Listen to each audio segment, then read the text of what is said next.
नमस्कार दोस्तों, मैं रोहताश कुमार। परमिला रिजर्वेशन केस जो सुप्रीम कोर्ट में चल रहा है, आज उसके बारे में बात करेंगे। कैंडिडेट के काफ़ी सारे डाउट्स हैं, काफ़ी सारी अफवाहें फैलाई जा रही है, तो उसके बारे में थोड़ा-सा देखेंगे कि एक्चुअलिटी में सच्चाई क्या है, थोड़ा-सा जानने की कोशिश करते हैं उसके बारे में। तो सबसे पहले तो आप सुप्रीम कोर्ट ऑफ इंडिया की वेबसाइट खोलिए, वहाँ पर एक ऑप्शन मिलेगा आपको डेली ऑर्डर का। डेली ऑर्डर के अंदर फिर पहले डायरी नंबर 388-04 भरिए और ईयर जो है वहाँ पर 2025 सेलेक्ट कीजिए। ऐसा करने के बाद में वहाँ पर आपको 4 ऑर्डर दिखाई देंगे। जो सबसे पहले जो सबसे ऊपर ऑर्डर दिखाई दे रहा है 24/4/2026 का, जो सबसे लेटेस्ट था, आप उसको ओपन कीजिए। उस ऑर्डर को जब आप ओपन करते हैं तो उसके अंदर आप पढ़ेंगे the application seeking deletion of the name of the respondent number 42154 is allowed. मतलब वहाँ पर क्या था कि उन्होंने एप्लीकेशन लगाई थी नेम डिलीट करने की रिस्पोंडेंट की, 4 से लेकर के 154 तक वो अलाउड कर दी। और एक जो दूसरी एसएलपी थी उस पे वही नेम डिलीट करने की एप्लीकेशन थी 4 to 68, वो दोनों अलाउड कर दी। वहाँ पर जो है जस्टिस आलोक जी थे और वो जो हियरिंग थी उनके चैम्बर में थी। और ये जो नेम डिलीट करवा रहे हैं, ये था क्या कि 2 प्राइवेट एसएलपी लगी थी, उस पर जजमेंट पर स्टे होने के बाद में कैंडिडेट ने लगाई थी। उन्होंने कुछ रेस्पोंडेंट बना दिए थे, उनको वो डिलीट करवा रहे थे।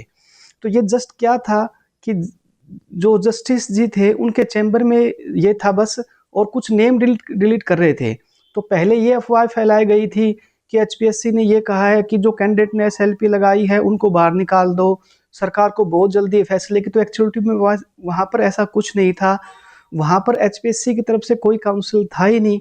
जस्ट दो जो प्राइवेट एसएलपी लगी थी उनका और जज जी का मैटर था। तो वहाँ पर वो सब कुछ अफवाहें थी। उसके बाद में आप उसमें सेकंड ऑर्डर पे क्लिक कीजिए जो कि 13/4/2026 को आया था। उस ऑर्डर को आप क्लिक करते हैं वहाँ पर, तो आप पहले वहाँ पर जो आपको चीज़ें जो समझ में आएगी कि एचपीएससी ने वहाँ पर वकालतनामा सबमिट नहीं करवाया है और स्टेट ऑफ हरियाणा ने रिप्लाई फाइल नहीं किया है। जो उनको 6 वीक के अंदर देना था वहाँ पर उन्होंने जो रिप्लाई फाइल नहीं किया है। और उसके नीचे लिखा हुआ होगा list again on 12/5/2026, registrar MS Sujata Singh. तो यहाँ पर एक चीज़ क्लियर होती है कि पिछली रजिस्ट्रार के पास जो हियरिंग थी 13/4/2026 को, वहाँ पर उन्होंने कह दिया था कि ये दोबारा से लिस्ट होगा किसके पास, रजिस्ट्रार के पास। कब लिस्ट होगा? 12/5/2026 को। मतलब जो कल जो हियरिंग है यहाँ पर वो क्लियर होता है कि वो रजिस्ट्रार के पास ही है। ओपन कोर्ट में कल कोई हियरिंग नहीं है। पहले ये फैलाया गया था कि 12 मई को हियरिंग है, वहाँ पे फैसला ही हो जाएगा। परंतु कल वाली हियरिंग जो है वो ओपन कोर्ट में नहीं है, वो जस्ट रजिस्ट्रार के पास है। और वहाँ पर होगा क्या, बस रजिस्ट्रार जो है वहाँ पे डॉक्यूमेंटेशन का काम करेंगे। भी किसी ने रिप्लाई फाइल कर दिया ये वो, वहाँ पे सिर्फ डॉक्यूमेंटेशन का काम होगा रजिस्ट्रार के पास। वहाँ पर कोई आर्गूमेंट नहीं होगा। तो वो सब कुछ अफवाह ही थी पहले। तो कल की हियरिंग जस्ट एक रजिस्ट्रार के पास डॉक्यूमेंटेशन के लिए ही है। अब इसमें बात करें आगे क्या संभावनाएं हैं। अगर सरकार ने रिप्लाई फाइल कर दिया होगा, एचपीएससी ने अगर वकालतनामा फिल कर दिया होगा, तो इसके बाद वाली जो हियरिंग है उसकी संभावना है कि वो ओपन कोर्ट में भी हो जाए। परंतु वो जो ओपन कोर्ट के अंदर जो हियरिंग होगी वो अभी देखिए मई चल रहा है, तो मई के कम ही दिन बचे हैं। तो मई के अंदर ओपन कोर्ट के अंदर हियरिंग होने की कम संभावनाएं है। और जून की कोर्ट की छुट्टियां हो जाएगी तो फिर जुलाई या अगस्त। तो पहली जो ओपन कोर्ट के अंदर हियरिंग जो पॉसिबिलिटी है वो जुलाई या अगस्त के अंदर है। अगर सब कुछ सही रहा, सबने सब कुछ सबमिट करवा दिया, तो अगर सरकार ने रिप्लाई फाइल नहीं किया हो और सरकार वाले फिर से टाइम मांग ले कि सर हमें थोड़ा सा टाइम और दे दो, तो इस चीज़ की भी संभावना है कि अगली हियरिंग भी रजिस्ट्रार के पास ही हो जाए। तो अभी कुछ क्लियर नहीं कि इसकी अगली हियरिंग कब होगी, किसके पास होगी, उस चीज़ का हमें कल होगी। उसके बाद में जब ऑर्डर आएगा तब पता लग सकता है।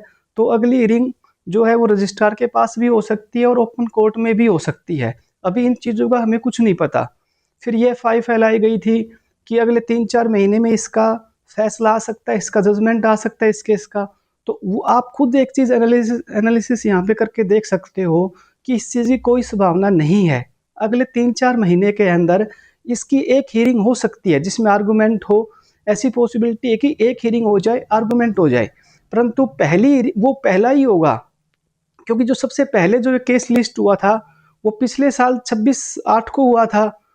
जहां पर उनका डिस्कशन हुआ था और जब इसके ऊपर स्टे हुआ था। परंतु ये केस बिल्कुल इनिशियल स्टेज पर है, इसके अंदर अभी तक एक बार भी आर्गुमेंट नहीं हुए हैं। तो पहली बार आर्गुमेंट अगले 3-4 महीने में पॉसिबल है, परंतु वहां पर इसका जजमेंट तो कतई नहीं आ सकता। इसका जजमेंट आने की कोई संभावना नहीं है नियर फ्यूचर के अंदर। तो वो अपना एक परफेक्ट टाइम लेगा। तो कई बार क्या है कि पेटिशनर बना रहे हैं, कई लोग बेवकूफ बना रहे कि ये जल्दी से इसका फैसला आ जाएगा, आप पेटिशनर बन जाइए।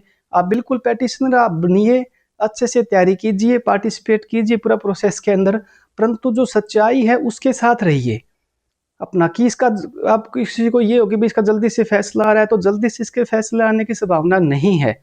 आप इसके अंदर पार्टिसिपेट कीजिए, सब कुछ सही से खुद से एनालिसिस कीजिए, सुप्रीम कोर्ट की साइट पे जाइए, वहां पे सब कुछ चीजें देख के, खुद देख के कुछ सच्चाई के साथ रहिए। कोई ऐसे ही मूर्ख बनाए वो मत बनिए। और जो कह रहे थे कि 12/5 को इसकी हियरिंग है, उसके लिए रुपए भेजो, तो आप उनसे ऑर्डर जरूर मांगिएगा कि भाई जो हियरिंग थी उसका ऑर्डर भेजिए। और जो रजिस्ट्रार के पास हियरिंग है कल, उसका ऑर्डर मैं भी भेज दूंगा और आप खुद भी साइट से डाउनलोड कर सकते हो। तो ये फिलहाल इसकी संभावना है। तो अफवाहों पे ध्यान ना दें और अपनी तैयारी करते रहें। चैनल को सब्सक्राइब करें। धन्यवाद।